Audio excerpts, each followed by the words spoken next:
Hey everyone, I'm James LaVeck and welcome back to the Life After Losses video blog. This is entry 233, Clap for Yourself. Now, today's topic hits close to home. We're talking about what it means to keep showing up even when the crowd is gone. The motivation is faded and no one is clapping. There's something powerful about learning how to be your own cheerleader, especially during the quieter parts of the journey. I recently finished a personal challenge that taught me a lot about that. About staying consistent, not for the recognition, but because I made a commitment to myself. Now, if you've ever found yourself wondering if it's worth it when no one else seems to notice, this one's for you. Let's talk about what it means to keep going, not because someone else is watching, but because you are. There's a quote I saw recently that highlighted a singular truth. Consistency is harder when no one is clapping for you. You must clap for yourself during those times. You should always be your biggest fan. Now, it's easy to stay motivated when there's excitement and external validation, when everyone is cheering you on, when the comments are flowing and you feel like your effort is being seen. But what about when it's not? What happens when the room gets quiet and you're still showing up, still doing the work, still pushing forward? That's where real consistency lives. Now, earlier this year, I committed to a 90-day fitness challenge. The rules were simple. Work out at least 5 days a week for a minimum of 30 minutes. Check in daily with the group and submit proof through a social app. On day one, there were, 35 of us in the chat, full of energy, posting selfie videos, logging workouts, hyping each other up. But about at the halfway point, maybe half of us were still hanging around.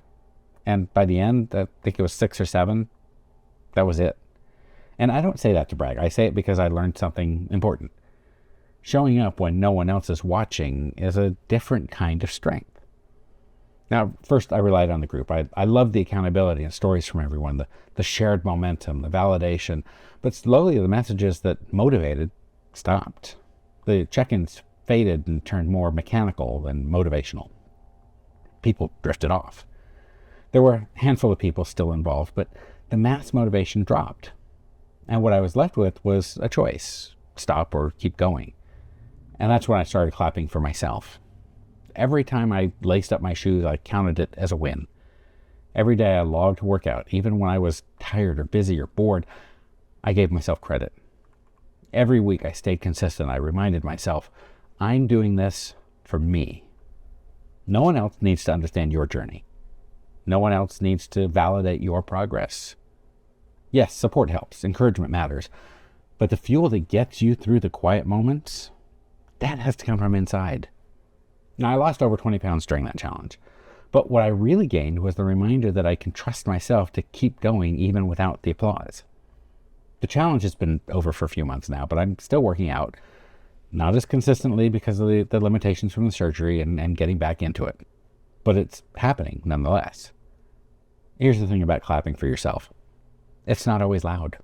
It might look like journaling your wins, even the small ones. It might look like resting without guilt because you've earned it. It might be as simple as saying, I'm proud of me today. Because consistency is built on the days you want to quit, but don't. On the moments when progress is invisible, but you keep going anyway. On the quiet victories that only you witness. And this idea of self-acknowledgement doesn't just apply to fitness. It's everything. Healing, grief, career shifts, new habits, better boundaries. The hardest part isn't starting, it's continuing, especially when the excitement wears off and the journey becomes long, silent, and personal. Maybe you're writing a book no one's read yet. Maybe you're rebuilding life after a loss. Maybe you're choosing sobriety or therapy or daily movement or letting go of something that's no longer right for you. These aren't headline-worthy acts, but they're the heartbeat of real transformation. So today, wherever you are on your journey, take a moment to clap for yourself. You showed up. You kept going. You did the thing when no one else was looking. That matters. You matter. Let that be enough. So what is something you're proud of for yourself, what we're sticking with, even when no one else was watching? I would love to hear about it. Drop it in the comments below. Send me a message. Maybe you'll encourage someone to keep going too. Thanks for watching.